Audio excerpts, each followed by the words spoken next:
Is it just me, or does Paul give you the creeps? The past couple episodes that he's been speaking, he's just like a total skis bag. Mafs Australia, Sunday the 30th of March, episode 37. It's time for final vows, and Beth isn't having any of it. She's like, bitch, you've wasted enough of my time, I'm returning my dress, get to fuck. Jackie's personality 17 of 24 decided to tell Ryan that she asked her date for his number, even though she was on live the other day and she was saying, oh, I only asked him for his number in case he had any questions about shooting or in case he had any questions about while he was in town. Sure thing, Jackie. Ryan's obviously available and he's like, that's the ultimate signal that you're available. And what if he's thinking about messaging her? Do we think he's thinking about messaging her? Doubt it.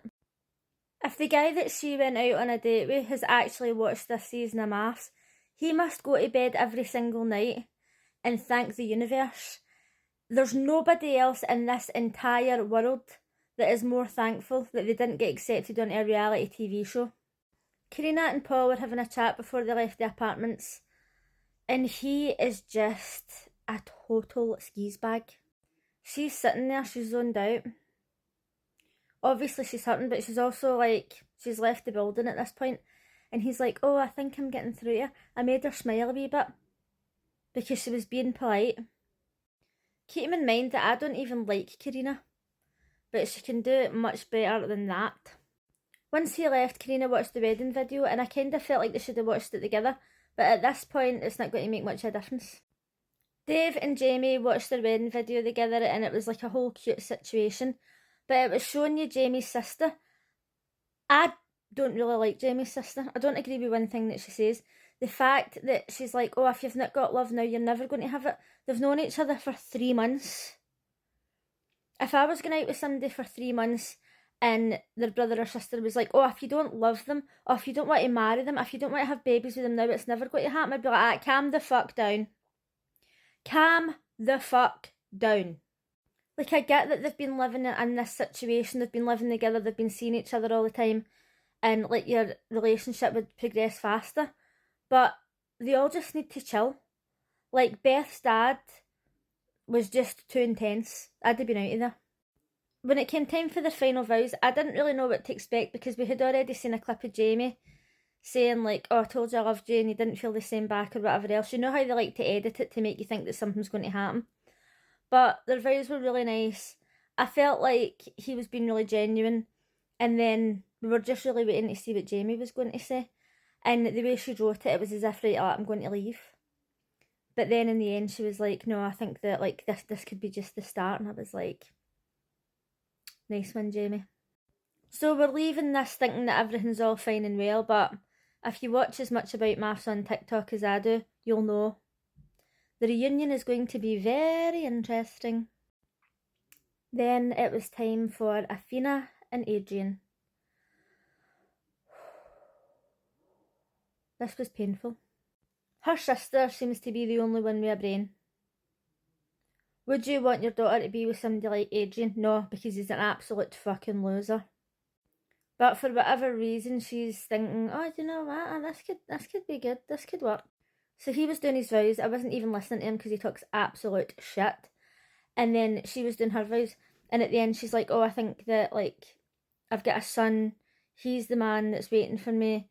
And, like, it's over, basically. So I was like, yes.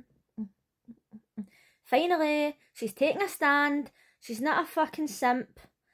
Thank God. Then it cuts back to his vows. And he's basically like, aye, that's the problem. You've got a son. And we live far away. And it's over. So I'm like, she can do better. Fuck off, Adrian.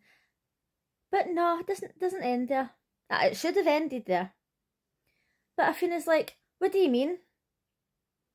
What do you mean it's not going to work out? What, do you still want to talk to me? And he's like, I will talk. In a relationship? Oh, I've just been clear about what I've said.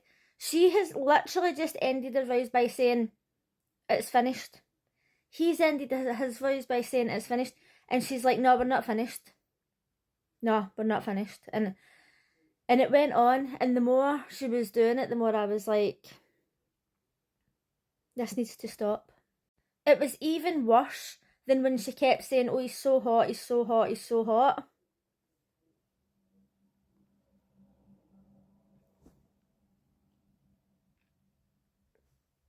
I'm speechless.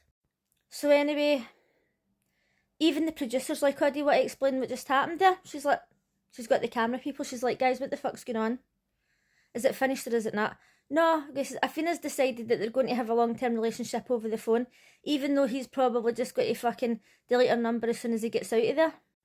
Now, we all know that Adrian is a skis bag, but I just seen a video yesterday saying that while he was with Athena on the show, he was texting Bronte. Do you remember Bronte? Let's think for a second if you remember who Bronte is. If you don't, you're lucky. But if you do, why do you think a man like Adrian would be interested in somebody like Bronte? Apparently it was because he's seen pictures of her in her bikini online and he thought she was hot. But if we remember Bronte's personality with Harrison, easily manipulated, weak as fuck, pathetic, perfect woman for him, absolutely fucking perfect. Now people are saying, I think that he fancies Bronte, but she doesn't fancy him, and I'm like, listen, if she knows that a man's going to treat her like shit, she'll be all over it like fucking icing on a cake. Karina was speaking to her mum and asking for advice about Paul, and her mum was like, oh, I'm really surprised, like, the Christian ways to forgive people, we're only human. Now that might all seem honourable, and it might seem fine and well, but to me, it's not the best advice.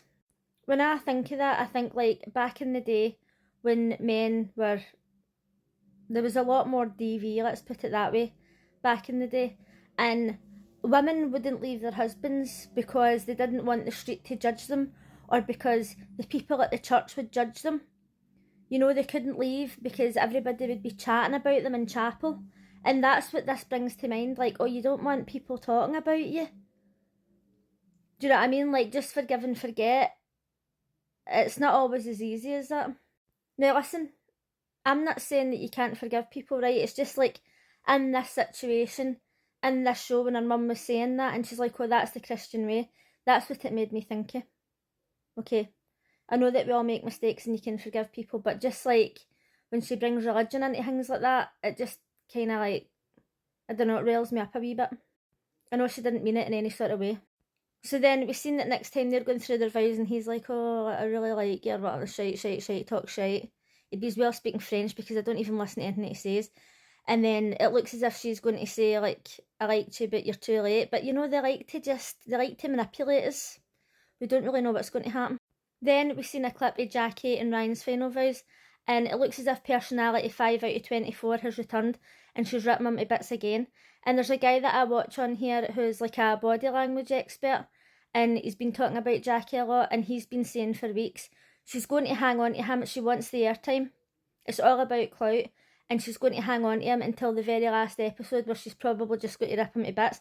And it looks as if the guy's right. He's been right about absolutely everything so far. Actually think about it, so have I. But anyway, I'm looking forward to seeing this absolute fucking shit show. Let me know what you thought of today's episode. What do you think Karina's going to say to Paul? Do you think she's going to say, oh, like, you lost me, but let's give it another go? Or do you think she's going to say, you lost me, take yourself back to France, you fucking dick? And I'll see you again tomorrow. And that's going to be the last time. Sad music. Get the hankies out until there's a reunion, whenever that might be. Thanks for watching all my videos. I'm getting emotional. Oh, goodbye.